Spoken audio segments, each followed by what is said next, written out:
What? I got a good joke. Oh my god. Aprons on? You want it now or you want it later? No, we should probably wait. Oh, it's a good one. It's a good one. You might need the bleep button. Oh no. Yeah, have you ever bleeped me out No, before? I don't have time for that. You've never bleeped me out? Nope. Oh, today is going to be a wonderful day in Esther's kitchen, folks. We are making banana pecan rum cake. Oh my god, it's delicious. We've made this a few times actually this week. This is like He's made it a few times. the fourth or fifth loaf, and I think we're on our second bottle of rum. Everybody it is exceptional. loves rum cake. Everybody loves rum cake. Yeah, this is super easy. Baking is one of those things we never, well, we don't do a whole lot of cooking in general, but baking, never. I mean, you assume baking takes forever, but this recipe is so crazy easy. You know, aside from measuring out and prepping your ingredients, we're looking at maybe about 15 minutes of actual prep time. It's going to bake for about an hour, and then you got a couple of minutes of glazing at the end. But anyway, let's jump right into it, Derek. So Derek's going to be doing kind of the batter portion of the recipe. I'll be doing the glaze portion of the recipe, and ideally we're going to kind of finish at around the same time. So this is going to make one loaf pan full of deliciousness. Yeah, so you'll end up with either one of these, but one of the fun things that you can do with it as well is we made these, which are a little bit smaller. They're kind of like big fancy muffins, so individual personalized rum cakes. So yeah, you can do a lot with it. These ones are topped with pecans, as the recipe calls for. These ones here are topped with walnuts, which are equally delicious. So yeah, super fun recipe. So the first thing that you need to do is you need to get yourself some bananas, and you need to let them go really super dank. Let the peels on them go really brown and soft Brown and mushy. spotty. And quite frequently around Esther's household, if we have any leftover bananas, they go into the freezer, and we pull them out for an occasion such as this. So we've got a hard frozen banana. We've got two hard frozen dank bananas. Yeah. So I'm going to get peeling those and mashing those up right away. Yep. And Steven's going to get going on the glaze. So these are a bit cold and frozen right now. Yeah, we probably could have taken them out a little bit earlier. I mean, sometimes we plan to do these things at certain times and it never exactly works out. So we're slightly off. Our bananas are a little bit hard. So Derek, you're going to mash them in those because we'll put all the dry ingredients in here. No problem. The glaze only takes a couple of minutes. So I'll let Derek get started. You get going on the dry ingredients because this mash. On the dry ingredients? Okay, so yeah, the dry ingredients are super easy too. So we've got 1.5 cups of all-purpose flour. So that is going to go straight in here. All these ingredients are, of course, Esther approved, which means no milk, no no eggs, and no meat, of course. Yeah, easy stuff. We've got 1 full cup here. Let me see, is this 1 proper cup? No, it's 3/4 cup of granulated sugar. So, and we're again using an Esther approved Red Path is a brand that we get up here. So, I don't know if you guys know, they often use bone char in filtering sugars. So yeah, some sugars do contain, go figure. Anyhow, so this is just an Esther approved brand of granulated sugar. So we've got 3/4 cup of granulated sugar in there. And then we're also going to be putting in 1/4 cup of brown sugar. Maybe. There it is. Okay, that's been sitting out a bit, so it got a little bit hard. Okay, so we've got our brown sugar in there, and then we've got 1/2 teaspoon of salt and baking soda, and then 1 teaspoon of baking powder, and 1 teaspoon of cinnamon. Ooh. Also going in here. Cinnamon is an aphrodisiac for men. I don't know if you knew that. I did not know that. So top up. There you go. Top So it up. cinnamon in. We're going to give this a stir up. How are those bananas? Are coming okay? They're not too bad, eh? No, it's coming through the... It's a bit warm in here. It's warm inside, but it sure is cold outside today. It is like minus 20 outside. On the start of a cold snap, right? It's going to be brutal the next little while. But that's okay. We've had a pretty decent winter so far. I can't believe we're already in the middle of January. We're off to Finland next week. We go to Helsinki next Thursday. And if we think it's That's cold here... going to be exciting. Yeah, really. If we think it's cold here... Hopefully we'll get to see the Northern Lights. Yeah, my God, that would be really cool. That would be super fantastic. Yeah, so we're going to speak at an event over there. If you guys are in the Helsinki area or can get there, by all means, come by and see us there next weekend. That's going to be a blast. Okay, so these dry ingredients are pretty good. How are your bananas? They are doing wonderful. They're doing good. Okay, cool. So I'll start on my glaze. Do you want to carry on with the wet ingredients? I might as well now. I'm going to fall behind because I'm helping you. That was my fault. I should have brought those bananas out earlier. All right. So we're making Banana Pecan Rum Cake, Esther approved. We got all the dry ingredients together here. They're ready to go. Here's your flax egg. Flax eggs are really interesting. It's flaxseed. When you grind it up and put it with water, it becomes almost gelatinous. It takes on this weird property, and that's going to be our egg substitute. Yeah, so you want to sit them for about 10 minutes. You let them sit for about 10 minutes. So there's 2 tablespoons of flax meal, which is just basically ground up flax seeds. I just use seeds and grind them ourselves at home. You can buy flax meal as well if you prefer. And then you're going to add 6 tablespoons of water to those 2 tablespoons of flax meal. And that's how you make your 2 flax eggs for this recipe. And we also need some margarine and some butter. The recipe calls for butter, and we are going to use Esther approved butter. At most grocery stores, they do sell a margarine that is completely vegetable. Yeah, they sell vegan, right? Yeah, they label it. Yeah, they sell makes Esther approved. Yeah. Margarine. So I've taken this and I've put it in the microwave for a few seconds and got it super soft. You're going to add your flax meal, or your flax eggs. It's all set. Yeah, you probably use that cup, I think is big enough. That's what I was mixing them in before. Yeah? Yeah, so if you add your flax egg in there, and then your melted butter,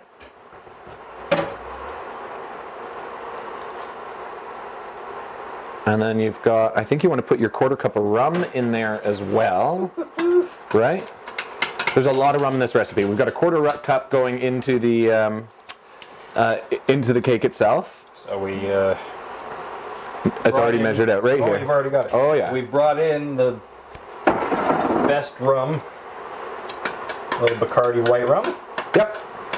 And it goes in. And it goes. And over here, I'm melting a 1/4 cup of butter. This is what's going to become our glaze. So this is that Esther approved butter or margarine substitute. Did the 1/4 cup melted? Vanilla go in? Vanilla has not gone in yet, so you need 2 teaspoons. There's a little measuring spoon for you there. So that 1/4 cup is melted, and then I'm going to be adding another 1/4 cup of our brown sugar here, and we're going to bring this up to a simmer for 2 minutes. All of the ingredients, of course, will be posted at the bottom of this post, and we'll be sure to put it right at the top of the post so you can get all the ingredients ready for the video.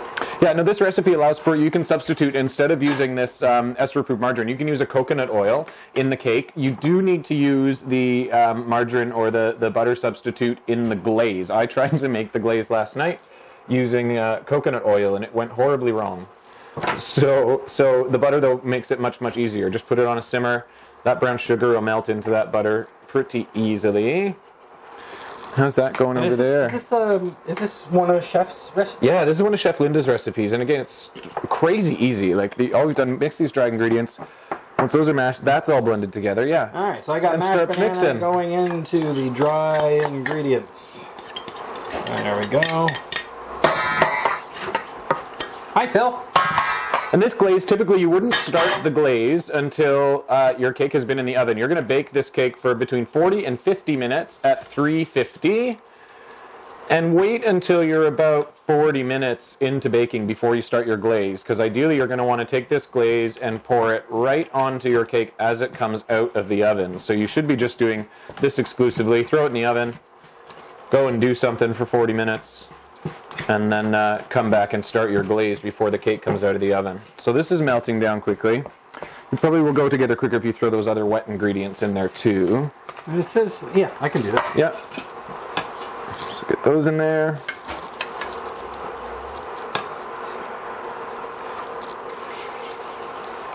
So we're making banana pecan rum batter. There we go. Da-da. Yeah, this is a super fun recipe. Again, I was kind of nervous about baking. I never bake anything, and it always seemed like one of those things that you need to have a whole bunch of, specific skills for. I'm not. Do you know how to make pickle bread? No, I have no idea how to make pickle bread. I've never heard of such a thing. With dildo. Oh, that's hilarious. You need dildo. You need dildo. You need dildo. But this is walnut banana pecan dough. Very different. Very different than dildo. Yeah, very different.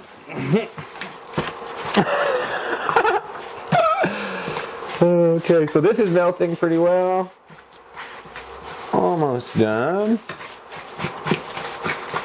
So the dry ingredients are almost all into the dough here. Mm-hmm.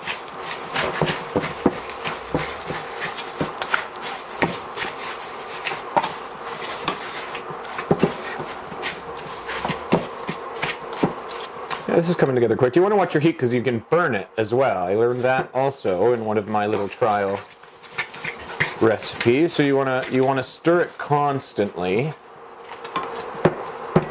And it seems to go from like granulated to smooth really quickly. It takes a little while to get there, but all of a sudden it's just done and good. I made a dough joke, but it's not really dough. It's more like you're still batter. half your stuff to put in there. Like batter. So it's not real doughy. It's going to be it should be fairly runny by the Yeah. time you get all that stuff in there. You'll be able to pour it into, we're going to be using a 5 by 9 inch cake pan. Or like I said, you can use some of these larger muffin tins. Those muffins, I baked them, they were less. They were about 25 minutes at 350. Oh, yeah. How's that? Oh, perfect. That looks awesome. All right, and this has come together as well. So I'm going to take this off the heat. Shut this off. Another dough That's a joke. good stir. Uh-oh. Yeah. What do you see when the Pillsbury Doughboy bends over? Donuts. Donuts. Okay. Oh my gosh. Okay, so you're going to take that, Derek, and go, that's for mine? That's for yours. So you want to pour your dough right in here. Do I need to grease the pan? Yes, that is a well-greased pan. It is? It is. Are you sure? Yeah, I'm positive. Yeah. So you just pour your dough in there. And then, so while he's doing that, this has come together nicely now, and I'm going to add my rum. Now, last time I did this, it bubbles like crazy, because this stuff's really hot. So watch yourself when you do this. Did it again. A little bit more. Beautiful. And my God, the smell of the rum off of this is wild. Keep your nostrils back. Yeah, keep your face back a little bit. Yeah. So again, keep stirring this constantly because that sugar wants to kind of gel up if you let it, but you just kind of keep stirring, and it's going to come out nice and smooth. It's still super, super hot. So yeah, keep stirring it as it cools. So the cake kind of batter's smooth out. filled about half of the pan. Beautiful. And I'm going to just give it a couple shakes. Couple shakes, and then you're going to take your pecans, or we're using walnuts in this particular demonstration. We've got pecans on this sample over here, but yeah, we're going to take some walnuts here, and you want to spread them evenly across the top, but reserve just like an extra pinch. One of the things I noticed baking this is that it rises actually quite a bit. So if you put them perfectly even across the top, you end up kind of with a bare spot in the middle. So if you hold like a little, just like a little extra pinch, and you run it up the middle once you've kind of made it even everywhere else, then it fills in nicely as it bakes and rises. With like a little pro walnut coverage tip. Like a pro nut. Pro nut tip. Yeah, pro nut tip. Yeah, so yeah, anyway, that's that. This is nice and smooth here. Like I said, we typically wouldn't be making this glaze until the cake is just about to come out of the oven. But we'll pour this. I didn't put any glaze on that cake here, so we'll show you what to do with this glaze on that cake.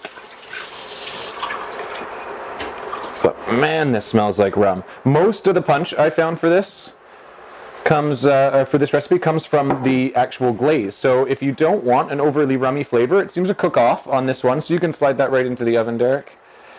Like I said, that'll be in there for 50 minutes, 40 to 50 minutes. You might want to check it at 30. And you want to keep an eye on the pecans as well. One of the other things I was doing with the pecans, they seem to toast up really quickly. So I would start with foil on the bread and then take the foil off at about 30 minutes so that they don't get too toasted. Walnuts don't seem to toast as quickly. So I didn't bother covering it when I was using walnuts. But then this glaze, assuming this bread has come out of the oven, or we're at 50 minutes through the magic of TV, and we have this beautiful glaze. Through the magic of streaming. Yeah, through the magic of streaming. That drives me so crazy. I don't understand why We're TV... streaming right now. TV uses that. I don't know if you guys noticed. There are a lot of TV channels now. They say their shows are streaming at certain days at certain times. I don't understand why.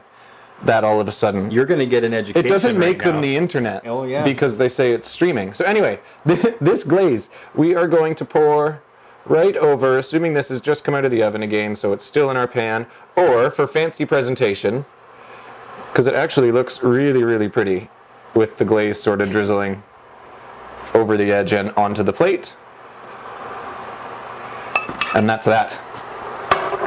You end up with this gorgeous rum cake. Now, if you pour it on when it's hot, that rum soaks kind of into that top inch of the cake, so it gets right into the middle of it. This way, when the cake's a little bit cooler, it just kind of sits on the top and hardens on top, like a glaze like this. So it really depends on what you're looking for and what kind of presentation you want. I think this is gorgeous for serving to people. These are perfect for like a little fancy tea party. Or if you own a Starbucks. Or if you own a Starbucks and you want to add a fancy rum day. If you have a 600-pound daughter in the living room. Yeah, absolutely. Needs to be fed. Speaking of which, you want to get up and try some rum cake, Esther the Pig? I really can't believe that she hasn't moved. Usually when we're in here rummaging around in the kitchen, we've got everybody. The smells. Another 20 minutes and that thing starts to smell, she'll be up and all over this. But yeah, the smells have faded from when we make the samples. But let's grab a little knife. Let's go in here and give Esther a sample. These ones are all nice and cold.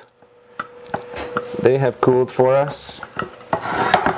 They look awesome. They are amazing. They're so good.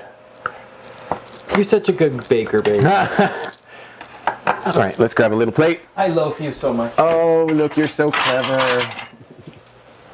So let's take these in. Mr. Phil has already come around here for his sample. Speaking of somebody that's been loafing around. Yeah. But yeah, look at these. Nice and moist in the middle. They rise well. Oh my God, they're so delicious. Who knew you could Grab have a piece. so much delicious Try it. fun? These are kind of sticky. The glaze is all over them. Cheers to our rum cake. Cheers. A little shot of rum. Oh my God, I love it. So good.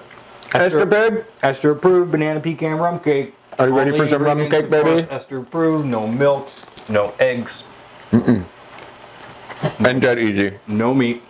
Delicious. Like all of our favorite recipes, these ones are so quick, so easy. Anybody can make this. Everything is available at your local grocery store. Everybody always assumes that you need dairy and eggs for baking, and that couldn't be any further from the truth. No, you guys are going to love this. I hope you try it. I hope you enjoy it. We're going to head in here and let Esther see what she thinks. Oh, what's up, Sugar Monkey? ready, Miss Pig? Nothing what I thought. What's this, baby girl? No, not for Phil. Look what Daddy has. Phil can have some too, but... Look what Daddy has. Oh, you gonna sit up? You gonna sit up? You gotta sit up. We got some Esther. Oh, let me see. I don't have it. Uh-oh. Let's try this, baby. No, we're look. Hey, Let's try it. you want to try some, Phil? You tiny piece? Oh, that's good. That's good. Go get some from Esther Daddy. Pig. Go get some from Daddy. Esther Pig. Hey, Okay, eat my cake. you want another little piece, buddy? And of course, we can see that she approves. She definitely approves. Folks, head on over to Esther's Kitchen. You want this, Support baby? Esther for all the ingredients. some piggy in snacks? Esther's All gone. pecan banana rum cake. Oh, God. Hope you love it, guys. Thanks for tuning in. Enjoy. Happy baking. Hey, Special Pig. That's so good. So good. All right. I'm going to get another piece.